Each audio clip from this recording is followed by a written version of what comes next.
What is up, everyone? Welcome to Fine, I'll Watch It. I'm smoking Phat J. Hi, I'm Matt Christy. And James Cope. Hey, and we are here. Hey, with you. Hey, there you are. We are here. Hey, Well, we're here with you like we are every week to talk whatever is relevant and nerd. And this week we will be reviewing the first 3 episodes of The Sandman Season 2. Mm-hmm. Is it just Sandman or The Sandman? The Sandman. Okay, The Sandman. Yes. Season 2, Neil Gaiman's loosely DC. This one's not really DC, though. Kind of. Warner Brothers producing it, but they've dropped every single thing to do with DC, the rest of the DC universe. Right.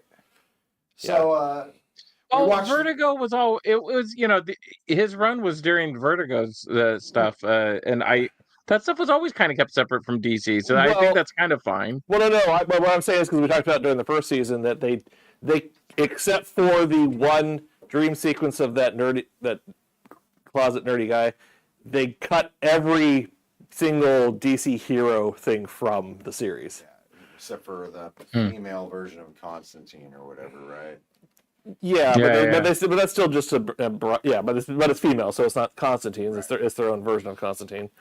So, but all the Green Lantern who was a part of it, a couple others who are part of the actual series from before, they just axed them and recast as different characters and things like that. So there you go. There's a history of the Sandman. There it is. There you go. Good night, everybody. So we watched the first 3 episodes. There, you said 6 dropped already, and then 6 have dropped. 5. So 6 dropped. 5 more are going to drop on the 24th, and then on the 31st, the bonus episode. Okay. So we'll get 12 out of it. Yeah. And we'll review the rest of them coming up. We usually start with how we felt about it. I have to say a little bit of a slow start. At least the first episode for me, a little bit of a slow start. I really enjoyed the second and third episode though. Like those were wonderful. The first one. Well, stuff started happening. Yeah. It's a hard sell on a first episode where we're gonna have a meeting. Yeah. Cool. What's the meeting about? Can't tell you. Yeah. And what are we gonna do? None of your business. Will there be snacks? Fuck off. Sure, and so it's like, sit in your fucking chair. Wait for me to decide. And it's like, cool. How long is this episode? It's like 50 minutes of that. 50 minutes of letting them find the way. However, we had Destiny. And I'm a huge Destiny fan. When I was younger in the 80s, I had a Who's Who comic book, DC, for you younger kids out there. These shows used to be based on comic books, and they thought, kids might want to know who the fuck is who in comic books. Marvel did the Marvel Universe comics, and DC did Who's Who. Did you ever read any of the Who's Who, Jared? A few of them, yeah. Yeah, it's like it was a certain time that a group of us comic book geeks kind of fell in love with them, and I had and so when I was 8 or 9, I loved the Marvel cards. We loved anything that gave us all the information. Yeah. I still blown away. Like Kingpin, it was all muscle. Yeah. Like was one of the cards, and I was like, "Holy shit!" Like there was like a lot of things that made me re-look at like stuff that I had already liked. Kid, it was what I aspired to be. You know what I mean? I wanted to just be. Just make that all muscle. All muscle, guys. That's all. That's all muscle in it. It's my muscle gut. I'm gonna fucking beat the shit out of you, Spider-Man. And so, in my Who's Who, I had Destiny, and I loved him because he had a book of everybody when they were gonna be born, when they were gonna die, and what major events they would do. And that was it. And it's handcuffed to him. We were poor as shit, so my mom made me a cloak, and I had a book with like a fucking fakey chain going from my wrist to it. And everybody was like, "What a lovely wizard!"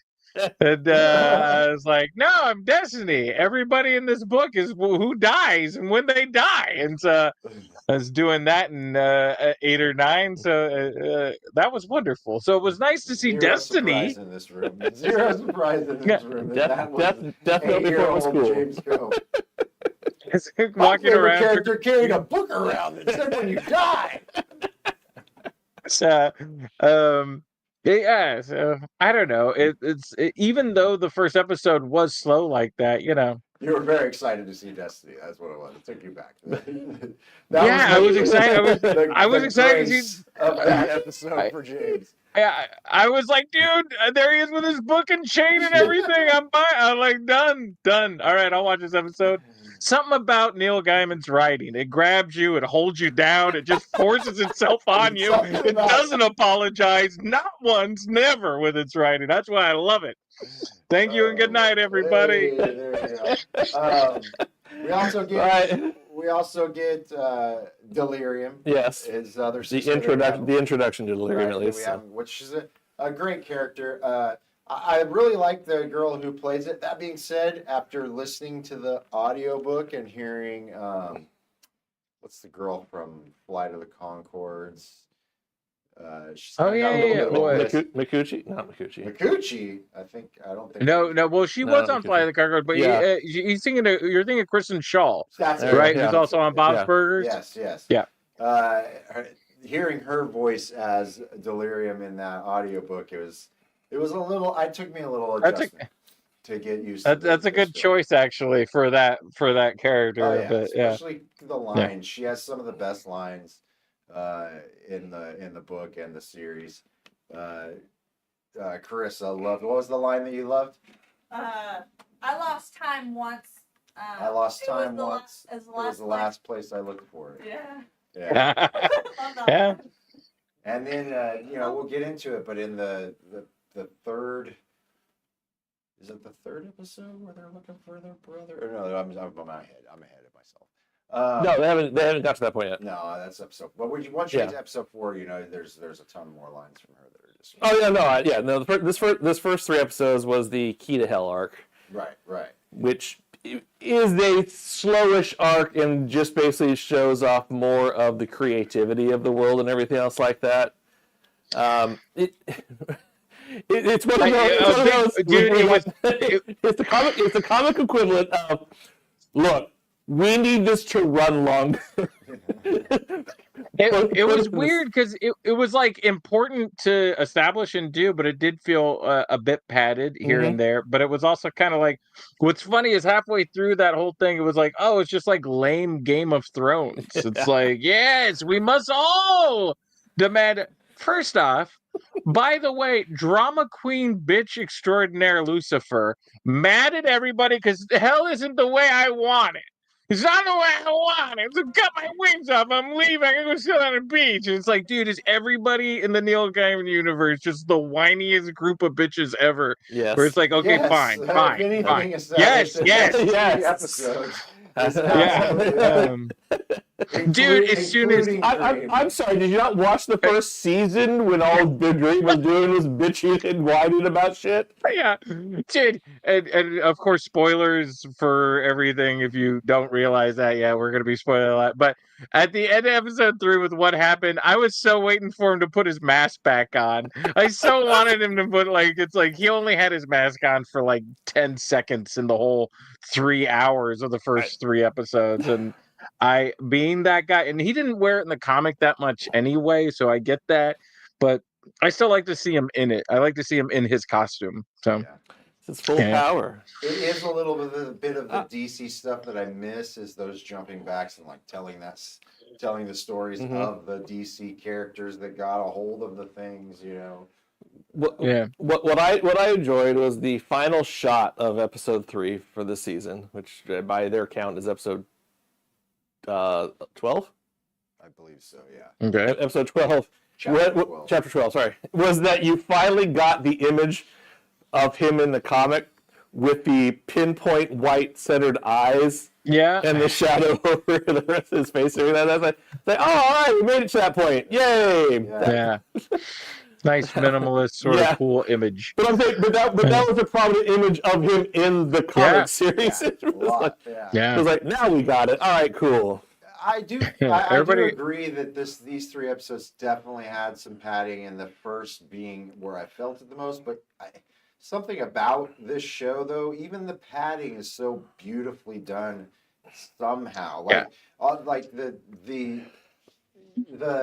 the Lucifer scenes are wonderful, even though it's mainly Yeah. just talking with beautiful things going on in the background. Yep. You know what I mean? But it's that was all those scenes were wonderful, and then Yeah. when we get to the introduction of all these different groups, like that feels really rich, and it's just like Yeah. there's some familiarity to a lot of the stuff, but then there's just some real just like everything in this world, it's a story you may have heard of, but you don't know the real way that it goes. Yeah. You know what I mean? Yeah, And then here's whatever their take is on it. Well, it was exemplified in the scene of him inviting the Fae folk back, goes to show them on Midsummer Night's Dream, where Titania says, or no, not Titania, but Oberon says, this isn't the way it happened. Right. And Dream says, but it is the way it happened, because this is the way it will live on in people's memories and visions until the end of this era of man. So I like that we did a Hamlet for Midsummer, right? Like we showed the king and queen the play. So we're just doing Hamlet,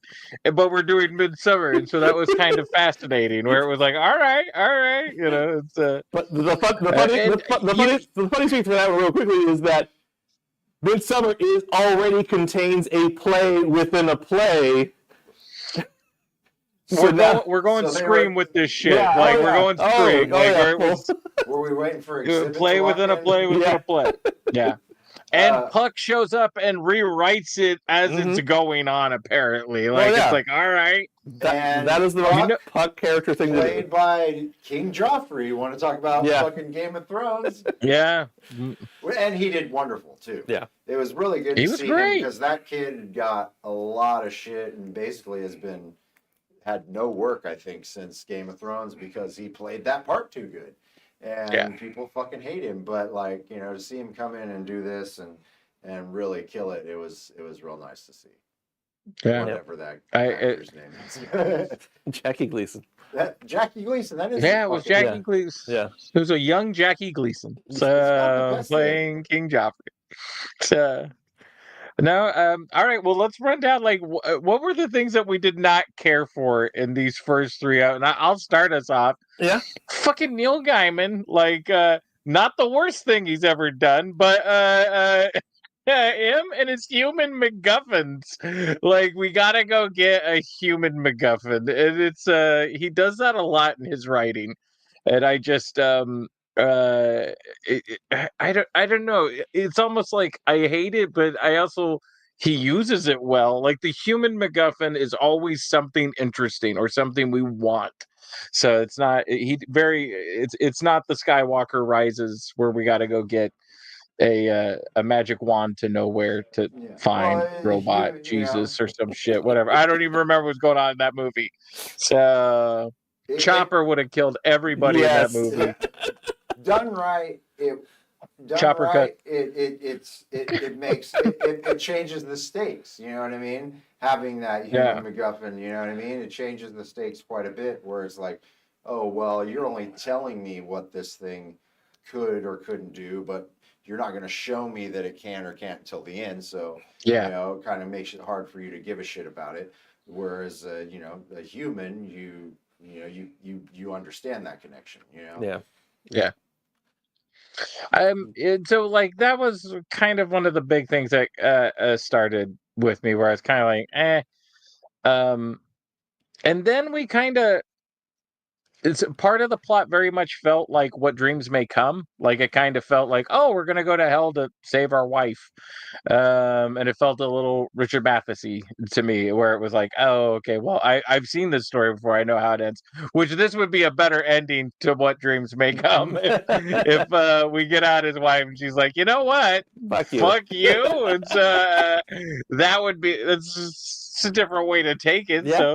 Not a carbon copy at all, but there were a couple of things in it where I was like, I don't know why we're doing this, but I'm going with it. And it did feel padded, but it's on Netflix, and I don't know if you know this, but they like to pad their shows on Netflix. Please look at the cast of Stranger Things, and realize, hey, these are some padding motherfuckers. So the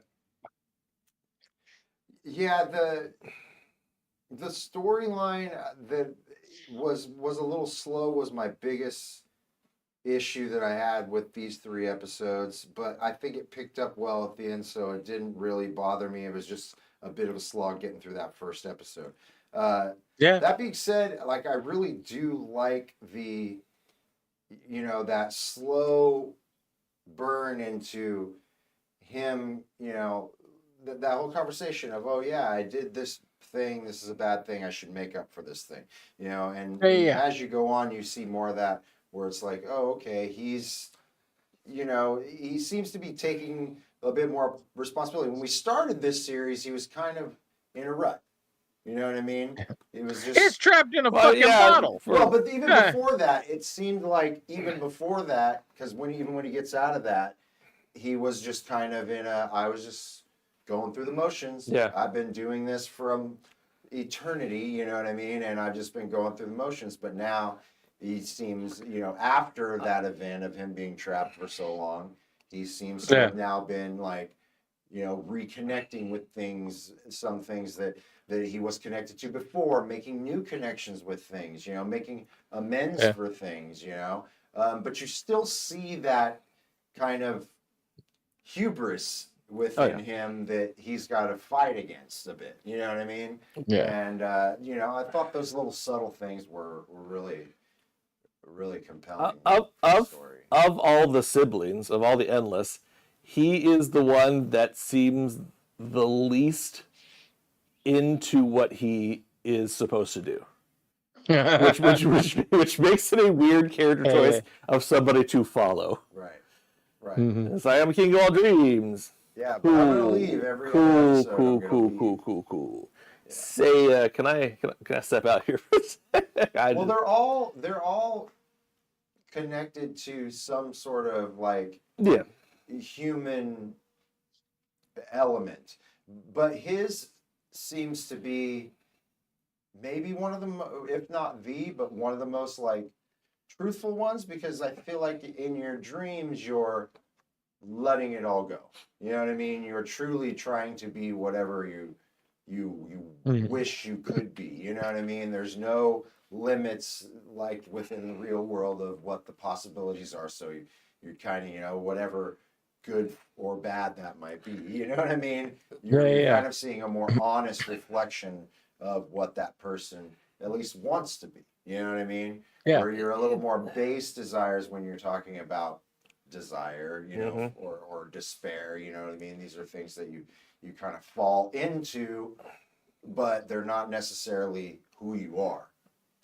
Yeah. So I just think the way that people praise him, it's just like, it seems they're praising him more than what we're being shown he deserves the praise for, which is a little odd disconnect. I don't think I would listen to my family members about my ex, and so I can't stress this enough. Yeah, don't talk to your family members about your exes. Like, they don't know shit. Like, do you really think Desire is gonna have some good input on that? Right. And by the way, director of photography. That you already know Desire's against you the whole time. Yeah. Obviously. But you're such an obtuse. In that first episode, when Desire walked through their portal and the shot was just on their cock for like a good, what I assumed was 50 of the 55 minutes of the episode. That's what it felt like, just as a viewer. Yeah, probably. It was probably 15 minutes that we just saw nothing but Desire's cock kind of walk through that portal for a bit. And so I was like, all right, we got it. Thank you. Yes. What about the travel lodge? It was kind of, I was like, we got it. Thank you. And then they were all giving him shit. They were like, you think you're a good guy, you stupid millennial? Ha ha. They're like, you suck. Yeah, you ditched your wife and left her in hell. And he was like, oh, shucks. I feel bad. I've been canceled. Right, and it's like, hey. I know. You got to pull that Neil Gaiman. Like, don't apologize. Don't like. And he did at the end. I like that. The wife was like, "You don't know how you hurt me." He's like, "You don't know what's in my heart. I'm not apologizing." I was like, "Hey, there's a Gaiman we know." And right. And he just thought, "Oh well, I'll save you from the place that I put you in 10,000 years ago, and you'll love me. You'll forgive me. It's all good." Fine. It's all good, baby. Don't worry. We're good now, right? But did you die? I mean, technically, yes, but not anymore. You're dead, but at the same time, We're gonna fix we that. good, right? All right, so he thinks he gets tricked by Lucifer, and Lucifer gives him hell. Mhm. And then he goes home and pouts, which is very on point. It's very on character. No matter what, go home and pout. Yes. Like Cure albums. Yes. You put on the Cure. Fucking, it's gonna be all right. What's a good emo movie? We're gonna watch Dark City. Come on home. We're watching Dark City. Get home. We got thrifty ice cream in Dark City at home. Let's go. Darko, My Chemical Romance. We're gonna watch My Chemical Romance is yeah. playing in the background. It's all good. It's gonna be all right. All right. But he gets hell, and then it like becomes this huge problem, which I thought was very interesting. And they did something that I absolutely love and I will always defend, which is at his doorstep, a bunch of people show up to fight him for it. And he's like, cool, they're my friends, let them in, we're feeding them. And I was like, it's one, that's real. Nobody would just start fighting gods at their doorstep. Two, it's so much smarter to do it that way, to go like, no, just bring you're my guest now. You can't fight me. You're my guest. Yes. And it's like a dick move that now controls the situation. And as a viewer, now you're going to have 8 million crazy fucking characters all in one house. And you're going to get action scenes that you want anyways, because that's going to breed conflict within all these other characters. You know what I mean? And it was. And the thing that those scenes were fucking cool throughout that episode. You know, the weird spider lady and Azazel or Azazel or whatever the fuck. Dude, I want to know more about the fucking the cult people that are all like the box. The like box guy I don't like the sticky notes for people. Leave sticky notes about. I was like, dude, it's like all religions are fake. I might have found my God. Go back to the box. They very much felt like the aliens from Galaxy Quest to me. They looked totally, they but looked they were all about absolutely yes. Yeah, but they were all about efficiency and stuff too, which it was just like, all right, I'm in. I'll go to a couple services. Like, let's do this. I'm interested. But Chaos, we got Harlequin girl. Yeah, we got the Chaos with her clown posse, which was visually very fun. She gave us a jump scare. And of course, in true Chaos, when she left, she didn't give a shit about anything. And I was like, "That's nice." Yeah. Like that. Yeah, I didn't want. What was? Yeah. What's Chaos gonna do with hell? Like, really? Like, think about that. If that's what you are, what's Dreams doing in hell? Why is Dreams a guy? Like, why is it like? Why aren't you a great big squid thing, man? Like, this whole thing reeks of craziness. So let's just, I guess, go with it. But yeah, the demons. It was kind of funny. Because it was beautiful. Somebody was handed basically a continent, and the indigenous people were like, "We should have it," and everybody was like, "Fuck you!" Like everybody, even the guy who didn't want it was like, "You know who shouldn't have it is the indigenous people of that area." He was like, "I'm just gonna Israel and shit right over." Is what I'm gonna do. Command was like, "Don't give it to this dude." Yeah. That's a bad idea. That fantasy storytelling. Let me tell you. Yeah, it was great. The residents of hell absolutely can't run hell. Fuck them. And then the fact that he gives it back to heaven at the end, gives it to the angels, whatever, you know what I mean? Like, and I really liked the way that the elf girl convinced him, and it was a very interesting kind of solution. Definitely a well-written and thought-out chain of events. Yes, correct. Yeah. And the ending when he goes and couldn't be more. They couldn't be more emo. To Lucifer at the end too, and she Lucifer's fucking Lucifer's pouting on a beach after you made me cut off your wings, you tricked me with the key, and then you ran away. By the way, the most goth fucking arc ever. Somebody gave me a gift I don't want, and I'm trying to re-gift it. Like, it's like, it's the point of these 3 episodes. He's like trying to re-gift the gift he doesn't want, and then go on a quest to hell to save his ex-wife, who chose being in hell instead of being a god with you. Like, even Link is like, bro, she's not into you. Like, it's like Zelda turned into a dragon to stay away from Link, and it's like not even that far. She was like, I'll take the oh man. Like, and so he pulls her out of there. He apologizes, says, no more, I'm good.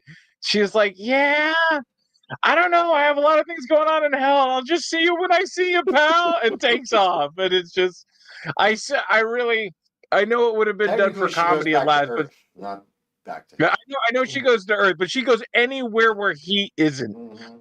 Motherfucker, it was the coldest. It was so great because it was so cold and mean. You really wanted him to put his fucking Sandman mascot and just go to the corner. Like, it's like, whatever. If he's in a bathtub next with like a milkshake or something in the next episode, it's perfect. It's perfect. So it's what are emo kids that are all lit candles and like record playing and shit like that in the background, watching Ghost World. He's watching. Trust Ghost me, World.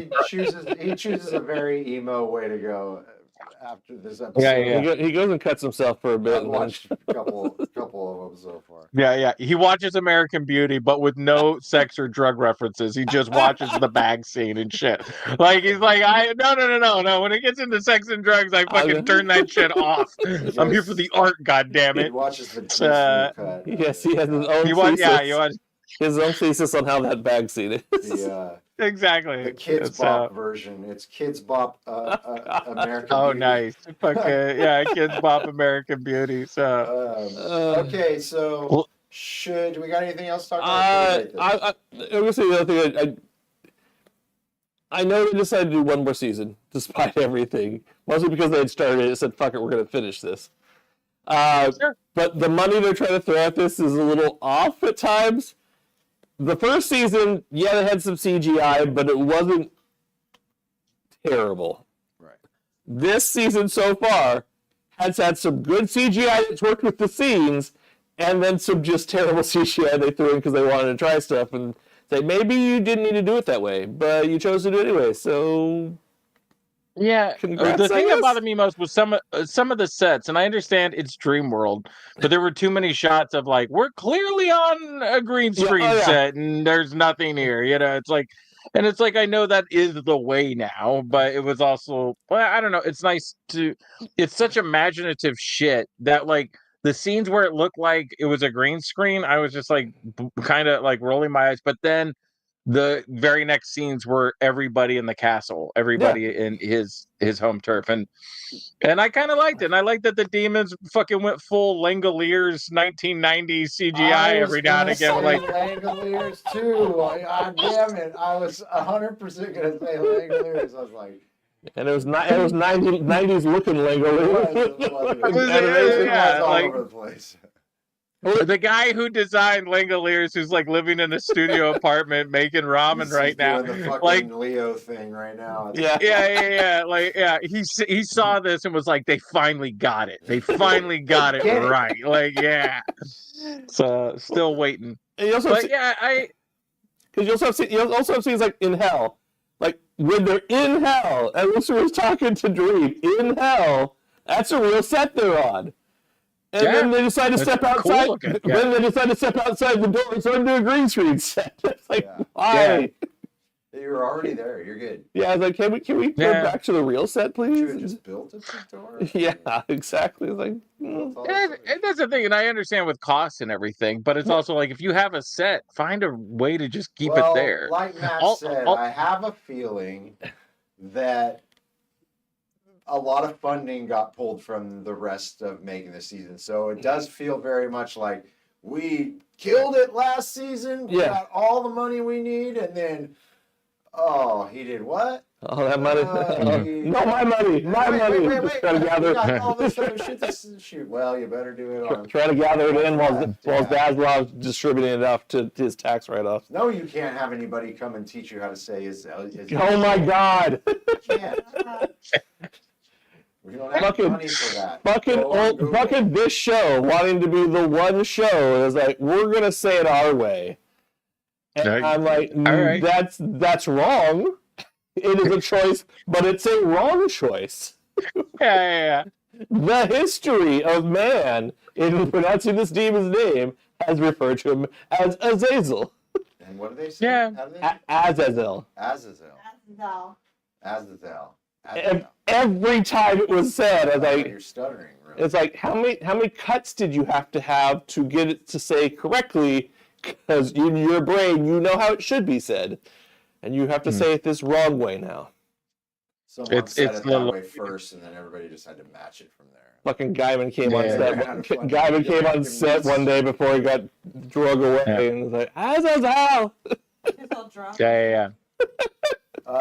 Okay, let's rate this thing because we got a little bit of Superman to talk at the end of this. Well, somebody has to Show off. talk about. So Matt, All right, for the first 3 episodes, I'm gonna go 3.5. we're doing out of 4, right? Yes. Oh, is that a 4? I'm going 3 then. Okay. All right. I didn't. Sorry, I didn't know we were going. One second, I'm not giving it that high. Thinking back to the first season had a lot more dialogue than I think some people remember.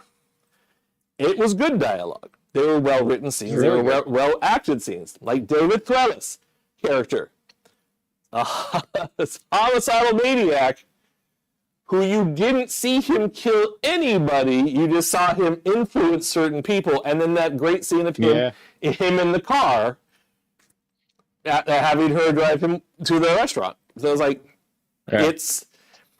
you got a lot of that still in this season. You don't got a lot of actual overall action and everything like that. But at the same time, you have an arc where it's important to the rest of the story, but on its own, it's the weakest thing of the story.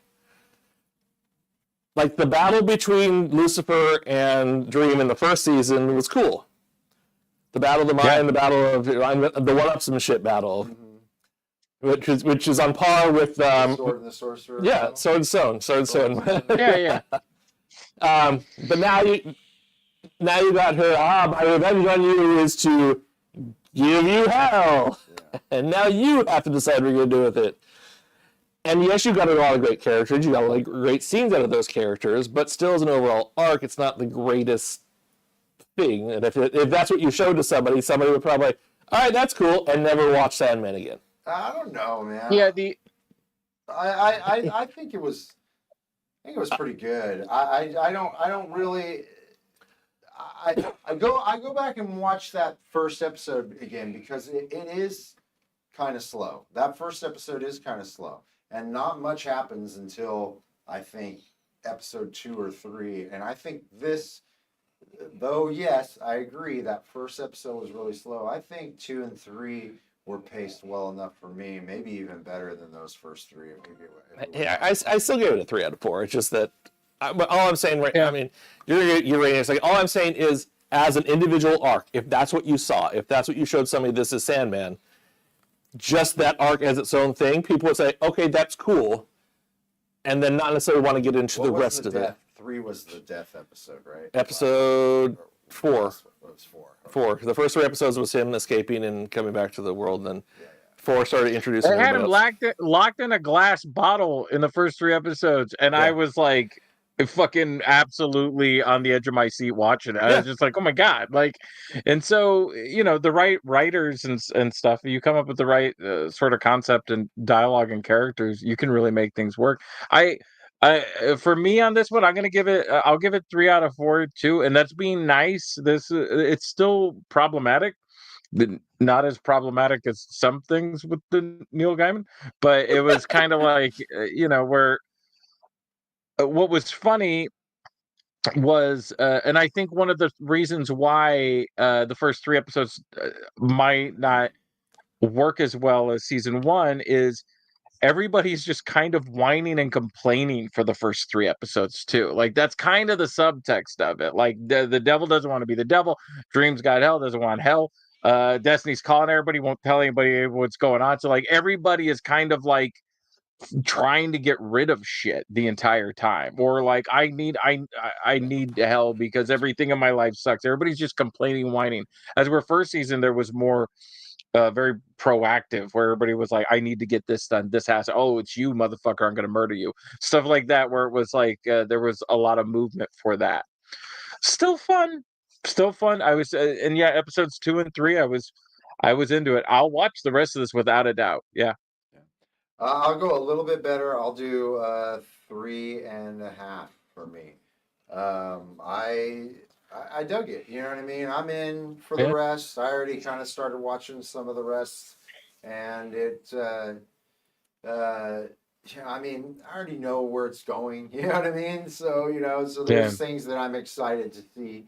I mean, it's been a long time, so I definitely don't remember everything that's coming up. But it could all I said change. 3.5. Yeah. Yeah, I mean, I'm excited to see where we're gonna Yeah. end up. You Mhm. know what I mean? I mean, obviously, this is the last season. I think they intended to do more. So we'll see where they wrap up the story. Half here. is delirium. Yeah, Well- you like that, huh? That's cool. I found her. It was really nice. Well, the apparently the reason why they decided just to do the 2 seasons is because that is all they have of Dream in the actual Sandman comic. Excising the rest of the DC stuff that was interwoven into it and everything like that, they're saying that this was Yeah. everything that had to do with Dream will be wrapped up in this season. So I was Yeah, like, and they okay. have the Death spinoffs, so they have other stuff they can Yeah. do. But Yeah. I guess had. All right. Well, we will be back in a couple weeks to talk about at Yep. least 4, 5, and 6. Yeah, 4, Yep. 5, and 6. Next week, though, we will be doing our full-on review of the new Superman movie, which I got to go What's see that? on Tuesday night. Mm-hmm. And just let me show off my super good boy. Here. Yeah. There you go. That Very is nice. a Print Goblins exclusive shirt. You can find that on the on our TeePublic site as well. Without any spoilers at all, I'm going to say the same thing pretty much that I said in our chat. I would give this a 9 out of 10. This is about everything that I've wanted. If you've heard me talk about what I'm expecting out of this Superman movie, I mean, I was expecting it to be more comic booky, expecting it to feel like a lived-in DC comic universe. You know what I mean? I expected to see Superman save people, to see Superman, be that big boy, big blue. You know what I mean? And it was all those things. One of the big things that I will say is the Lois and Superman stuff has always been the least compelling story. I mean, sometimes in the comics they've knocked it out of the park. Okay, but in any of the movies, except for maybe Superman 78, which I was a kid, so I still didn't really see the value of that until later. In later watches, but some of the best Lois and Superman stuff. Like, you feel like they are in a relationship. You feel like it's real. There's points where it's like you think that you're in almost a different movie but it's still compelling. Like the arguments they're having. I mean, we've all seen the scene that they released where they're doing the interview back and forth. Well, there's a lot more to that, and that scene is very well done. You can. You feel the stakes when it comes to their relationship a lot more than I've ever seen it. The other heroes that are in it, the other people that we know are in it, they all have legit things to do. They're not just like hey, I live here, you know what I mean, kind of a thing. But they don't take away from the overall Superman story, because it is definitely a Superman story. They are parts within that story, but it's about Superman. Lex Luthor, a fucking unapologetic, crazy bad guy. Like, Nice. there are things that you'll be like, holy shit, I can't believe they did this. You know what I mean? And I think it really works. He comes off as much more alien than Superman does. Superman comes off as more human than him in this. Nice. Holt. Yes, Nicholas Hoult. He does a Awesome. great job. Nicholas Hoult's wonderful. And Crypto. When Crypto is there, Crypto steals the fucking show, and he is a super good boy for sure, just like the shirt says. There's a lot from the trailer already and the stuff I've seen online, and I know it's getting high praise right now, but I don't even trust Rotten Tomatoes or any place else because I'm a crazy person. So those things are bought and paid for, kids. Don't trust them. But everything I've seen for this looks pretty fucking good, so that's exciting. And I love to hear that you like hearing that somebody who knows comics as well as you likes it is very encouraging. Yeah, You well, know, just like it's anything, like there's 80 different Supermans that they could put on the screen. 80 different Yep. versions of Superman. James Gunn chose one, and for me, it's the one that I've been wanting to see.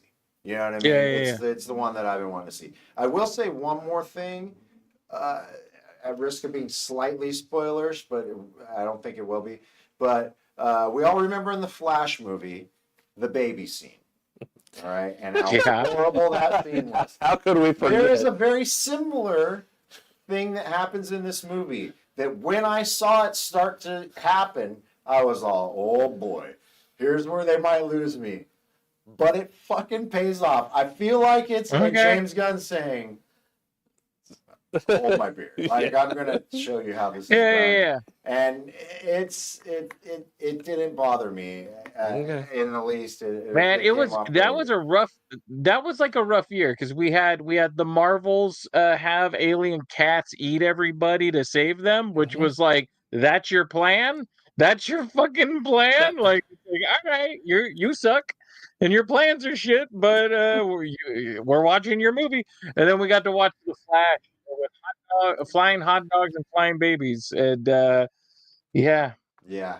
Well, Yeah. James Gunn did say that was one of the best movies he's ever seen, Yep. and I bought a ticket to that pile of shit. Yeah, Well, gotta he may have loved the idea of that scene. gotta I'm saying. chill for your money. Yeah, great. I will also say there's 2 tags at the end that you can stick around All right. for, but they are just Fan cute service. things, and they don't further like any upcoming property or anything. but that sounds like James Gunn, doesn't it? Yeah. Like Howard the Duck. Like what did he give us a couple of times? We got Howard the Duck At the end of once. 1. At the end of 2 was Well, Marvel Why can't I always remember? kind of notoriously had like a fun one, and then here's what's Yeah. coming up next. no, but they didn't with Marvel's 1 though. Guardians 1. It was just the Howard the But Duck. yeah, It that was was just the the Howard thing the is Duck scene. James Gunn kept trying to undercut the shit. Like, we Yeah. got a post credit scene, and like then you'd go in and it'd be fucking it would be Howard the Duck, and it was Yeah. like, oh, you're fucking literally pissing in our face. Like you're telling us you don't want to do this, and that's he's been out fine. and said that he doesn't like that because then it's like Yeah. it kind of ties you to something Yeah. that you might Yeah. not want to do. No, the second one was Howard the Duck out and gambling with the Ravagers. That's right. Yeah. That's right. That's what the second one was. So And which is fine. Like if you Yeah. don't the idea what I love about the little teaser at the end is they used to do that in comics, like comics there would be at the very end of the comic in the back it would always be something big too. It'd always be something stupid like next one Punisher has to kill Aunt May twice in hell. Yeah. And it'd be like fuck me, I'm getting that issue. And then you get there and it's like what a dream, and you're like fuck me, like it's like it was always something. But it was so having those little tags, it just feels kind of comic booky. Like, so I don't mind it. 2 of them at the end of Superman, but you would give it a 9 out of 10? There is a big thing that leads up at the end of the movie, though. Okay. That's cool. Okay. I'll say All that right. for you But guys.